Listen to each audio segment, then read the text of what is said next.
Hey y'all, Hurdle here, and today we're talking about one of my favorite heroes and Heroes of the Storm, Gul'dan, the ass-kicking, life-stealing, team-fearing warlock from the Warcraft universe. Gul'dan is one of those rare heroes that has a very well-balanced talent tree, is also extremely powerful. In fact, there's almost no bad talents for you to pick. He's very fun to play, and he's definitely one of my favorites. Just simply for the lore of Gul'dan, he's extremely important in the Warcraft universe, an enormously important key figure, and they definitely gave him a toolkit to match. He's very good at self-sustain, but he also does a ton of damage. Not just burst, but also dot damage. Really, the key to playing Gul'dan well is knowing his timing, knowing his positioning, and keeping your life up. And fortunately for you, you clicked on this guide, and we're going to talk about all three today. So sit back, strap in, grab a Hellstone, and let's get into it.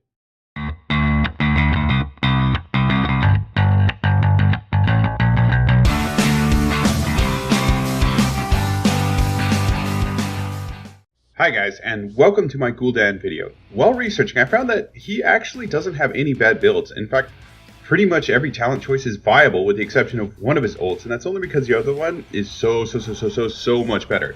For instance, do you want to do a lifesteal build? Viable. How about a corruption build?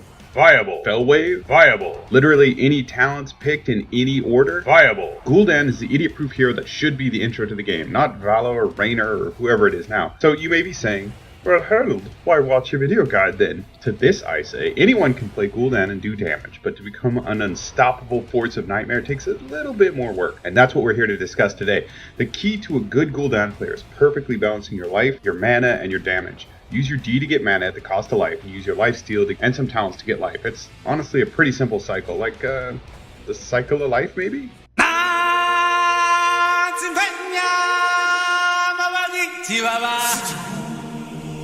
Anyway, the main thing is having enough mana to kill people with without getting your health so low that you're vulnerable to getting killed yourself. And herein lies the key to Gul'dan, and the main thing that separates supreme soul stealers from weekend warlocks.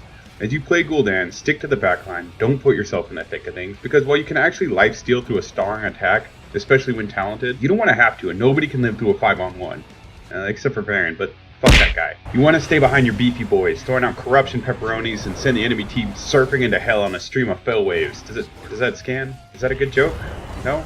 Oh, okay, fine. You want to focus, of course, on the easy pickings of the enemy team, but don't be afraid to lifesteal healthy minions or use your talented consume soul or hellstone. You need health to stay alive, but also to power your unstoppable orcish murder machine. Once you settle into a good rotation of corruption, fell waves, and life taps followed by drain life, you're gonna be melting people like literally. The reason that Gul'dan is such a good starting pick is because he can also drain life through ganks and send the enemy team running back or to Hearth if he doesn't kill them outright. His dots applied through corruption can seriously ruin anyone's gameplay experience, especially if you line them up and hit all three. Note that this is hard, but it's so satisfying when it happens, and I experience a moment of pure bliss every time I pull it off. Wait, is phrasing still a thing? You can also clear waves like a demigod. Using fell wave and life typing backup means you can literally plow through menu waves like me through a chocolate cake. You just cast, then you tap, and then you life steal, and that's how you do the Gul'dan tango. Your only real weakness lies in your escapes, and that the only one you have is your ult.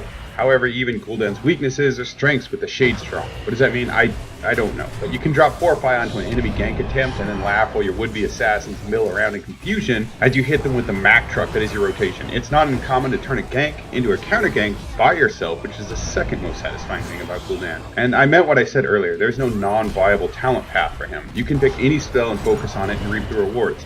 Honestly, you could probably just pick any talent and still do fine. So one recommendation I have is to avoid his Reign of Destruction. Not because it's bad, it's not great, but because Horrify is like a million times better. It's literally his kryptonite in an otherwise masterful talent tree, and that is a strange oddity that's unlikely to ever seriously affect the way you play. I mean, seriously, Superman is weak to a chunk of destroyed planet that he grew up on? Like, how likely is it that you're ever going to find any of that? I mean, come on, am I the only one who thinks this way?